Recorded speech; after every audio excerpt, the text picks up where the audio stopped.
Oke, selamat datang di Filosofi Film. Ini episode pertama kita nih, Yan. Ya. Sebuah konten di mana kita akan merekomendasikan film-film yang menurut kita bagus. Bagus dan menarik dan mempunyai makna tersendiri ya Bang ya. Ya, dan kita akan menginformasikan info-info menarik di seputar film ini juga. Kita akan juga memberi rating menurut kita. Dan di akhir konten kita juga akan mengambil pelajaran yang bisa dipetik gitu dari film ini.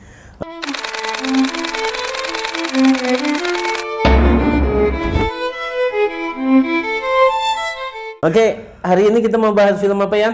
Film Life of Pi. Life of Pi. Life of Pi. Film di tahun 2012. 2012 ya. 2012 atau 2013? 12. 12. Oke. Film ini disutradari oleh Ang Lee, seorang sutradara keturunan Chinese. Dan film ini memenangkan 4 piala Oscar dari 11 nominasi. Dan diantaranya film ini memenangkan sutradara terbaik. Nah, jadi Ang Lee ini udah 2 kali nih kan menangin piala Oscar untuk kategori sutradara terbaik. Yeah. Sebelum Life of Pi dia sebelumnya menang pertama kali di tahun 2005 di film Brokeback Mountain.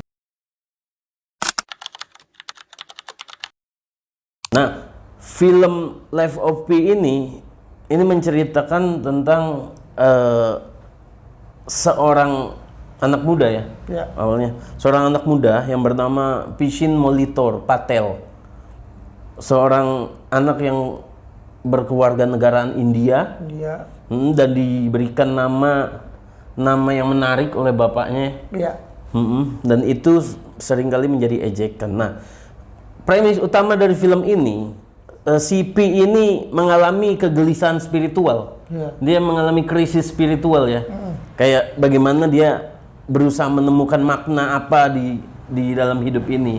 Nah, di tengah-tengah kegelisahannya dan di tengah-tengah perpindahan dari keluarganya ya, dari keluarganya pindah dari India ke Kanada. Disitulah muncul tragedi. Terjadi tragedi di mana kapal yang membawa keluarganya menuju Kanada itu tenggelam.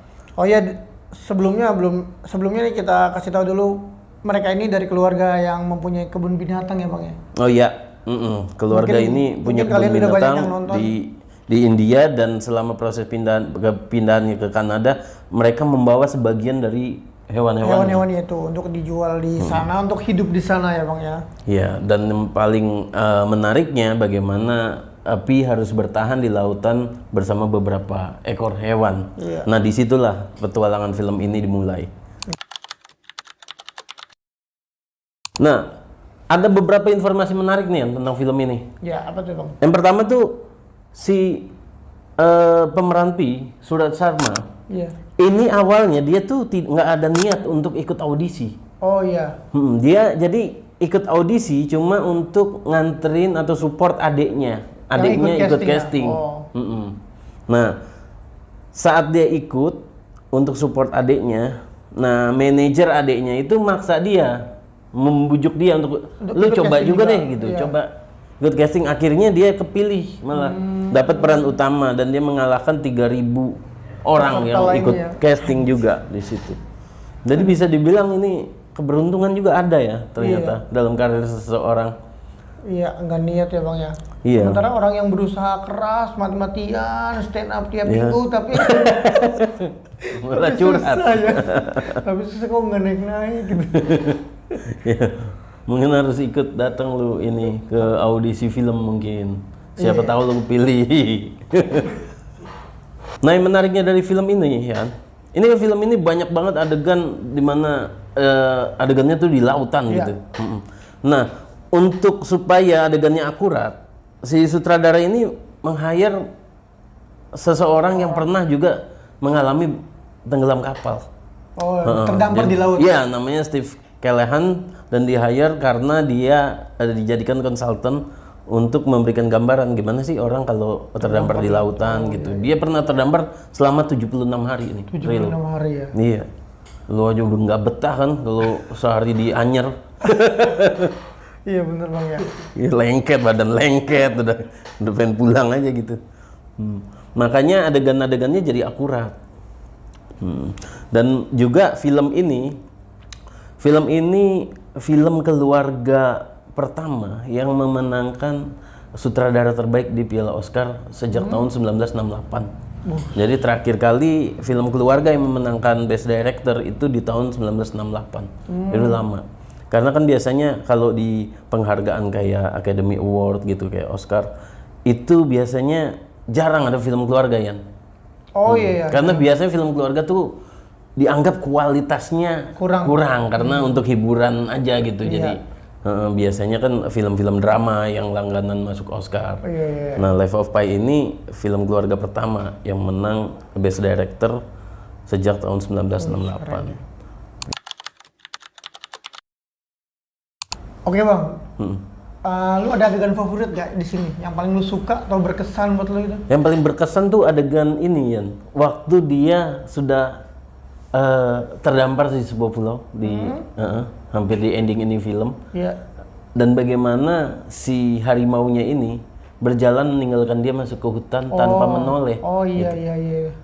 Artinya kayak lu mau merasa sedekat apapun gitu dengan hewan liar, ya dia nggak perlu merasa dekat juga sama lu gitu, nggak sebaliknya seperti itu. Kadang kita tuh sering banget kita dikuasai sama emosi kita gitu. Kita ngerasa deket, tapi sebenarnya belum tentu. Iya. Dan itu bisa timbul kecewa dari perasaan sendiri ya bang? Iya, karena ekspektasi sendiri kan. Dia berharapnya bahwa si harimau ini juga merasakan emosi yang sama. Si harimau ini pasti akan berterima kasih banget sama dia karena dia udah hidup bareng bertahun-tahun ya. Itu dia tenggelamnya, terapung di lautan dia 227 hari. Hampir 1 tahun. Hampir 1 tahun ya bang? Dan ya, ternyata gue juga merasa kecewa itu di situ. Iya, setelah sekian lama bareng-bareng ternyata ya gitulah hewan liar gitu. Nggak bisa jadi berubah cuma gara-gara ada momen bareng-bareng gitu kan. Malah gue pikir setelah turun si Richard Parkernya bakal jadi nurut nih gitu. Ya atau ngecup lah minimal. Ini langsung jalan aja. Tinggalin aja. Aduh emang macan tuh ya. Kalau gue tuh adegan favoritnya yang paling suka itu bang, ketika mereka lagi kehabisan makanan, nggak ada asupan lagi, tiba-tiba ada ikan Indosiar yang banyak itu bang lewat. Oh iya. Jadi kan langsung ditangkepin, rebutan kan sama si macannya itu. Ya ikannya migrasi kan, ada ikan migrasi yang kebetulan lewat di perahunya itu. Dia. Jadi yang tadinya mereka tuh sekarat, kesusahan untuk nyari makan, tiba-tiba berlimpah. Iya. Tapi juga menariknya itu ya, bahwa ibaratnya kan itu kan rezeki gitu kan, itu kan dari Tuhan tiba-tiba gitu. Mau sebanyak apapun tetap nggak bisa disimpan sebanyak mungkin karena akan busuk kan gitu. Iya bener bang. Jadi kayak secukupnya. Oke bang, makna dari film ini yang lo bisa ambil apa tuh bang? Kalau hal yang gua dapat gitu ya dari film ini tuh, kenapa judulnya itu Life of Pi? Pi itu kan satu bilangan matematik yang tidak bisa ditentukan. Bilangannya nggak bisa ditentukan bilangan pastinya. Itu perkiraan terdekatnya kan 3,14 atau 22/7. Jadi nggak ada bilangan bulat di bilangan pi itu. Nah itu menggambarkan bagaimana perjalanan si pi ini yang berusaha mencari Tuhan, berusaha mendapatkan kepastian. Tuhan tuh ada nggak sih gitu? Tuhan ada nggak sih dalam hidup? Cuma kadang-kadang untuk membuktikan itu tidak pernah ada jawaban yang pasti. Dan si Pi ini diajarkan selama perjalanan itu bahwa kita kadang nggak perlu tahu pasti. Justru itu yang membuat keimanan seseorang jadi sempurna kan. Kalau dia tahu pasti itu kan jadi fakta. Tapi saat ketuhanan diimani tanpa adanya kepastian, justru itu jadi sebuah keimanan. Nah itu kayak yang gue dapat dari film ini. Kalau lu apa Yan? Pelajaran apa yang lu dapat tuh dari pelajaran film ini? Yang gue dapat dari film ini adalah seperti yang gue sebut tadi di adegan favorit. Ketika dia mulai kelaparan, terus ada ikan banyak. Itu kayak rezeki gitu. Rezeki mau dicari segimanapun, kalau belum ada ya nggak dapet gitu. Kayak dia mancing ikan. Tapi sebaliknya kan, kalau udah waktunya kita dapat, kadang-kadang tanpa usaha maksimal pun datang sendiri gitu. Sendiri dan banyak itu kan namanya kayak udah ada ngatur rezeki gitu. Nih, berarti kita nggak usah kerja nih, kita sholat. Enggak gitu juga, tapi kan dia sebelumnya udah berusaha tuh bang. Iya. Kayak dia mancing ikan tapi nggak dapet kan karena dipancing sama mancing mania. Iya. Dia nyari ikan nggak dapet ya akhirnya ikannya datang banyak banget gitu.